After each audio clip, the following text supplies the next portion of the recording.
You're listening to Prep Period, the only podcast for teachers that's focused on quick wins and actionable tips that can be implemented in your classroom tomorrow.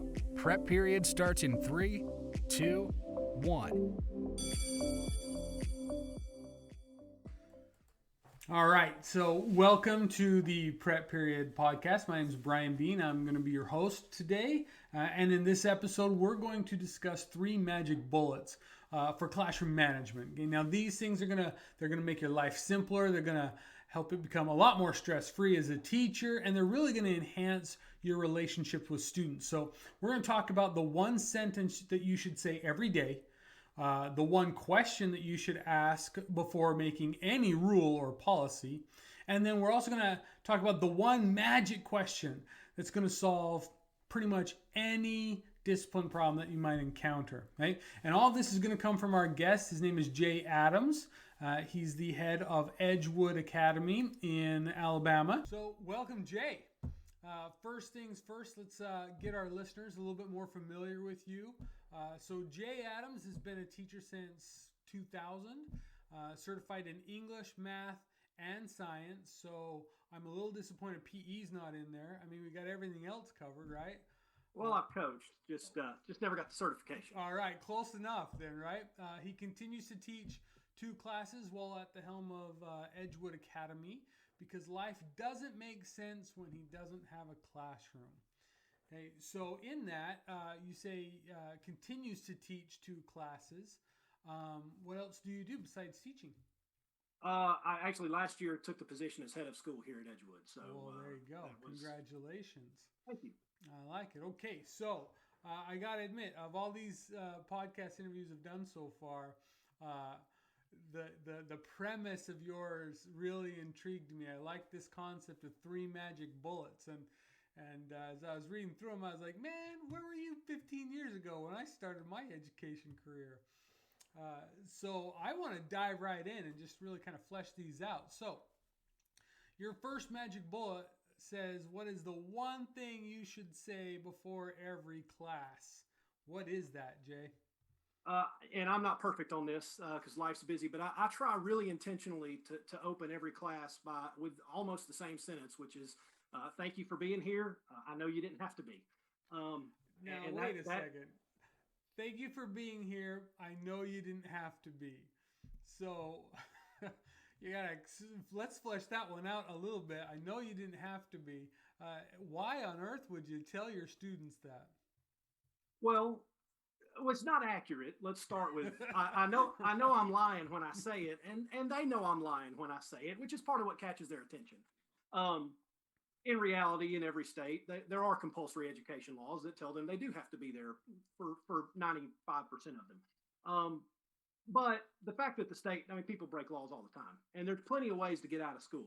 We got plenty of kids that both parents work a job, and it would be really easy for the student to say they're leaving for school and not.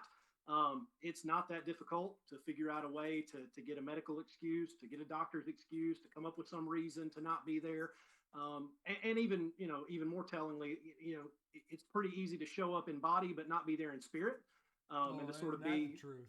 Yeah. And right. So, it's just this thing that I try to do, to let them know that I value their time enough that I'm going to try not to waste it. And I'm glad they chose to be with me that day. I like that. So what do you think it is about just pointing out that freedom, that agency component that, look, I know that you could have done something else. What is it about that you think is so powerful that really helps you connect with the students? Well, I think it goes back to that compulsory education thing, right? That every student in America is in a place that they probably would choose not to be. Or at least they think they would choose not to be, not knowing really what the alternatives are. Right. And so somewhere between age 12 and age 21, every human being's got to go through that process where they realize my life's in my hands. And I'm just trying with everything that I do to very intentionally reinforce, I think you're in charge of your own life and your own destiny. And I'm glad I get to be a part of that. That's what I'm trying to drive home at the start of every year, certainly. And even after that, at the start of every class. I love that, Jay. It reminds me when I was teaching in the classroom, the first day of school, for when I was teaching finance, it's a little different, but we won't go into that in the podcast. But when I was teaching science, I would always start at the very beginning of the year, and I'd point out that I didn't have any classroom rules posted in my room.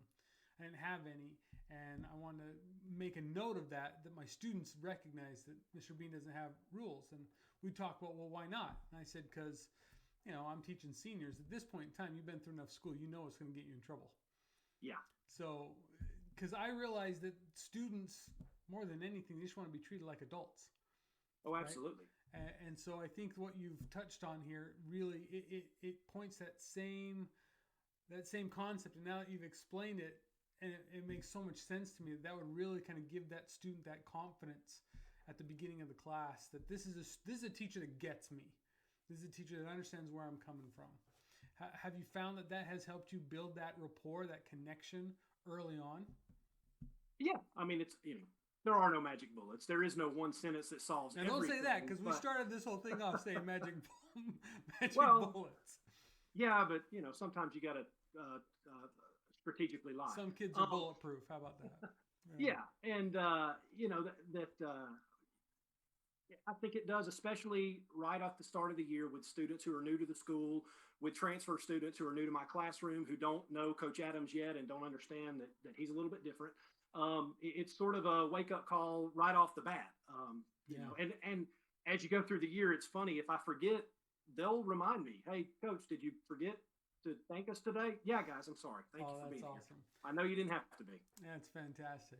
Now, speaking of classroom rules, your second magic bullet was that there's one question that you should ask before you make any rule. So what's that one question?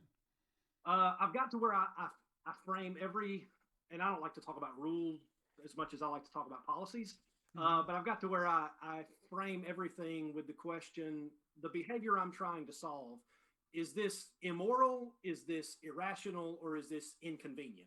Because those are three very different buckets, and it helps me on the front end. It helps me to think about, number one, how upset should I be if this policy isn't followed or if this rule gets broken? And it helps me explain it to the students as well. No, that makes sense. Like, obviously, immoral behavior is something you got to avoid, right? But then you've got on the other end of that spectrum, the inconvenient. So in your mind, where do you draw that distinction between irrational versus inconvenient? Like, immoral is pretty obvious, but where do you draw the line between the other two? Okay, so a lot of this goes back to what I talked about earlier, and we talk about it some in the book, about the idea that the most important thing that happens for students between 12-ish and getting out of high school or getting out of college, if that's where they're headed, is the realization that there's this cause and effect relationship that exists between the decisions they make and the outputs they get. And so irrational behavior would be behavior that doesn't recognize that. Inconvenient behavior is typically behavior that it's not really wrong. It's not necessarily irrational. It's just really, it's one of my pet peeves. Things like, teachers have all sorts of pet peeves. Yeah, something that might be specific to being in Coach Adams' class that maybe not be big deal if you're in Mr. Bean's class. Right. Gotcha. I love that. So when you go through that process and you ask yourself that question, does that determine if you make the rule, or does that determine more consequences for the rule or the policy? How do you approach that? Well, I kind of think like, if something's immoral, then it can't happen in my room, or it can't happen in my hallways. And so you have to have something in place to deal with that. I'm actually not a big proponent of laying out the consequence beforehand. I'm more kind of like you said, they know right, they know wrong, especially by the time you get to middle school, senior high. Something that's inconvenient, I'm sort of at a place where, one thing I say to my own children a lot is, what does it cost you to just let someone else be wrong? Why must we make a fight out of something that didn't have to be a fight? And so the stuff that sits in that inconvenient bucket, I make fewer and fewer policies or rules about that the further I get into this career. There are still things that bother me just because they bother me, and I just don't want to have to be around them or deal with them. But that irrational one is the one I think where the water gets muddy a lot is, for example, students who escape class to visit the restroom. Every teacher's got that kid, especially in middle school, who every day they've got to leave for something. Well, there's a rational reason to want to be out of the room, and there's an irrational reason. There are bright students, like particularly in math class, there are bright students who have figured out by their 8th or 9th grade year, I can skim this section of the textbook and do all this work in 15 minutes. It's not irrational for that kid to want out of the room. It's perfectly rational. School is the only place in the universe where we try to get people to work in uniform blocks of time, no matter how fast they can do the job. And that's irrational to kids. So it's a rational response for that kid to want out of the room. A kid that struggles in math, though, trying to get out of the room is a defense mechanism. And so a lot of times with that student, instead of having a rule that says, teachers do all kinds of crazy stuff, particularly when it comes to the bathroom.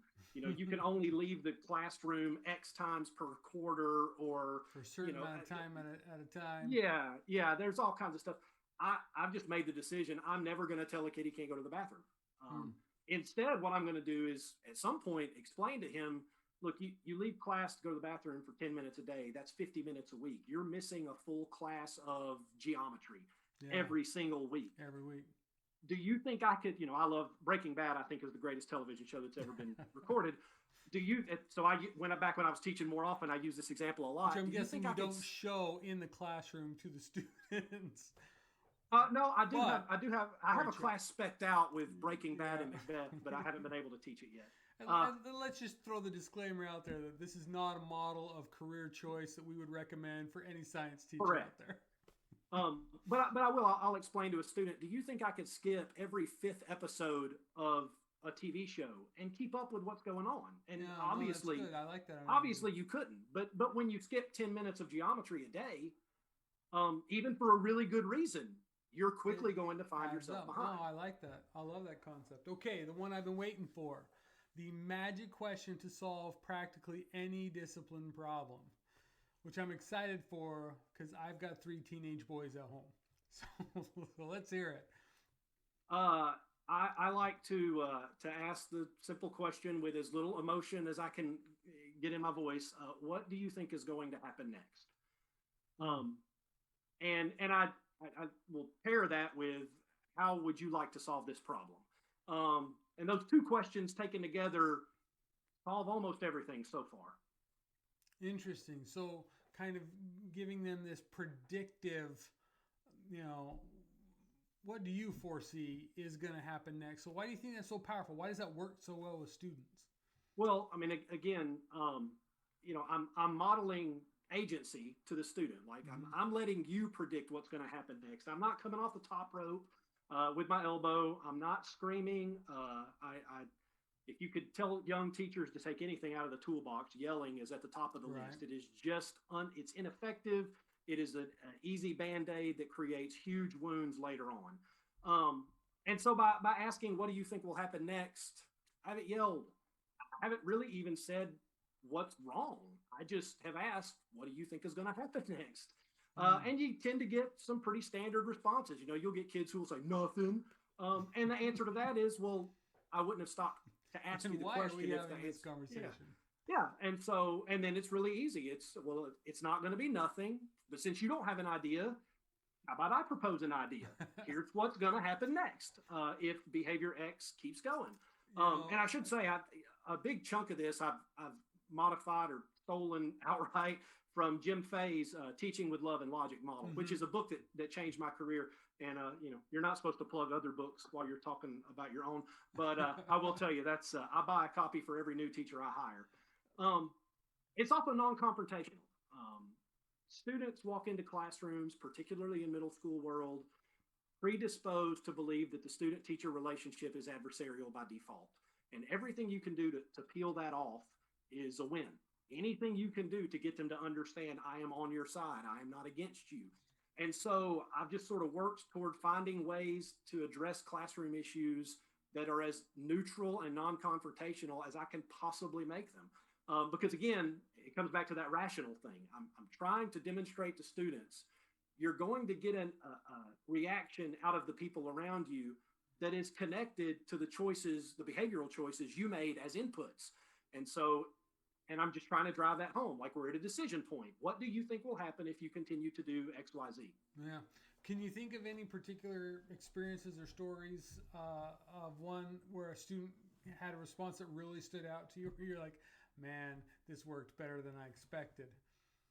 Yeah, well, I think my all-time favorite is I had a student that got sent to me when I was head of school at another school.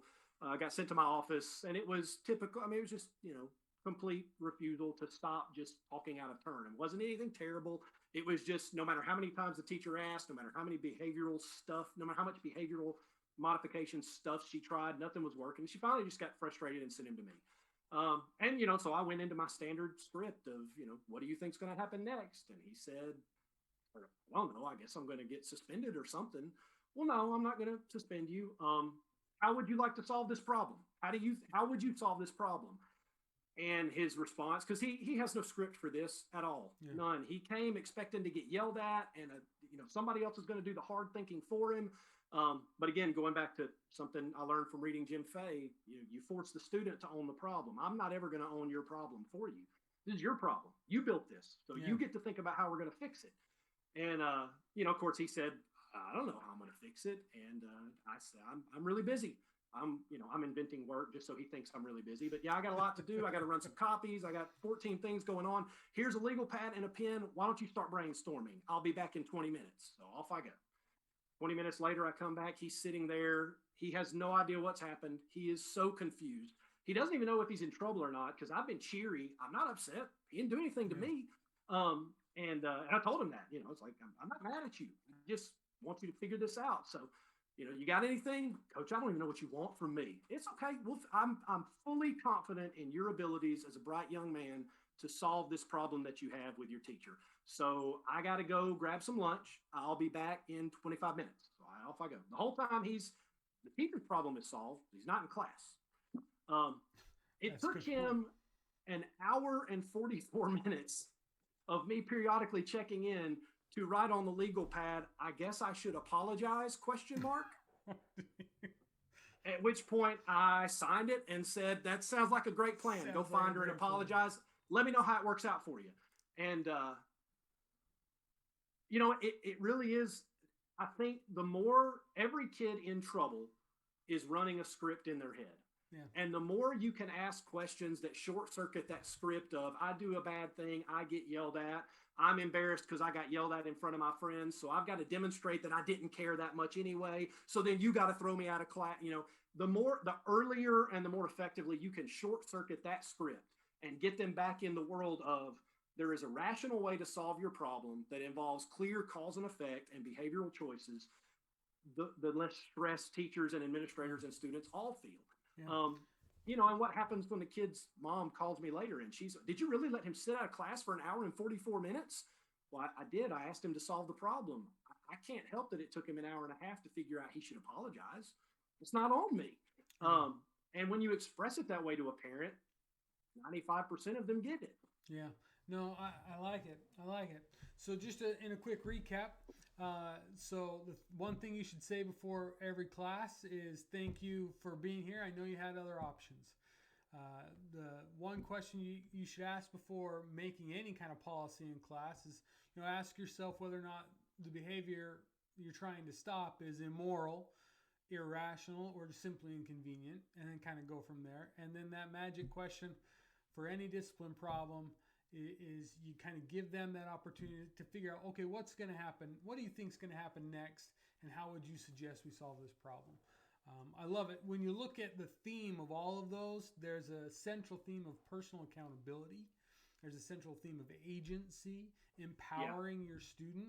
And I think every teacher will probably tweak this kind of approach to their own personality. But I think general sense, when you give that student when you empower that student to really take hold of their educational experience, you're going to like the outcome one way or another. I think that's the key to good classroom management. So thank you very much for sharing your insights with all of us, and appreciate your time, Jay. Thank you so much, Brian. What a great episode. I love the concepts that Jay was sharing with us, and it reminded me of my second favorite quote. I'm somewhat of a quote guy, My first favorite quote, attributed to Abraham Lincoln, says, "Good things come to those who wait, but only the things left by those that hustle." I love that. Second favorite quote, Pythagorean. "Choices are the hinges of destiny." And my third favorite quote, just to throw it in there, because sometimes it's applicable to teaching anyway, Mike Tyson says, "Everyone's got a plan until they get punched in the face." I think we probably all felt a little bit like that with COVID going into this academic year. But I want to focus for a little bit on that second quote by Pythagorean. Choices are the hinges of destiny.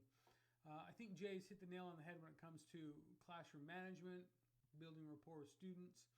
I think it's on us as teachers to recognize that these students do have a choice. Whether or not they come to school physically or if they're there mentally at all is really their choice. And then how they respond to discipline is going to be their choice, and how we as teachers respond to discipline is a choice. And the beautiful thing about that, and I would teach my students this all the time, everything you want from life is a direct result of the choices that you make. And that's the whole concept of this quote. Choices are the hinges of destiny. You make a choice and your trajectory of your future changes just a little bit, and you start heading in a different path as a result of that choice. And I love the idea of not just teaching your students that, but integrating that concept overall in your approach to classroom management and running a class and being a teacher. So kudos to Jay, right? Now, he did mention in his book, or that he had a book. And so I want to throw a little bit of info out there about that. So his book is called Student Equals Human. It can be found on Amazon, or you can actually go to their website, www.studentequalshuman.com. And then you could also follow Jay on Twitter at TeachesHumans, which is an awesome Twitter handle, right? With that, just kind of that final thought, I love the episode. Take that to heart. As always, if you know anybody who'd be interested in being a guest on our podcast, please reach out to us. My email is brian.bean@stukent.com. With that, hey, thanks for staying awake. Stay healthy. Love y'all.